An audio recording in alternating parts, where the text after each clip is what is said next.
Billing Medicare patients for services which may be denied. Medicare patients may be billed for services that are clearly not covered. For example, routine physicals or screening tests such as total cholesterol are not covered when there is no indication that the test is medically necessary. However, when a Medicare carrier is likely to deny payment because of medical necessity policy, either as stated in their written medical review policy or upon examination of individual claims, the patient must be informed and consent to pay for the service before it is performed. Otherwise, the patient has no obligation to pay for the test.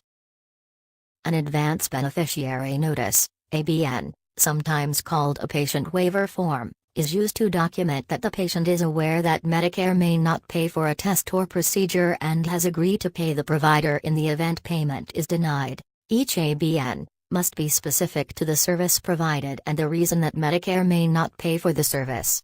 Blanket waivers for all Medicare patients are not allowed, since both LMRPS, as well as the new NCD, for A1C include frequency limits. An ABN is appropriate anytime the possibility exists that the frequency of testing may be in excess of stated policy. For example, if an A1C test may have been performed by another provider less than 3 months ago for a patient with uncomplicated diabetes, it would be prudent to obtain a signed ABN, the CPT code modifier, GA.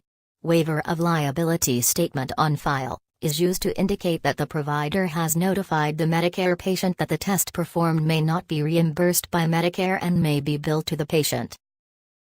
An ABN must, 1. Be in writing, 2. Be obtained prior to the beneficiary receiving the service, 3. Clearly identify the particular service, 4. State that the provider believes Medicare is likely to deny payment for the service, 5. Give the reasons that the provider believes that Medicare is likely to deny payment for the specific service, and 6. Include the beneficiary's signature and date. Routine notices to beneficiaries which do nothing more than state that Medicare denial of payment is possible, or that the provider never knows whether Medicare will pay for a service, are not considered acceptable evidence of advance notice.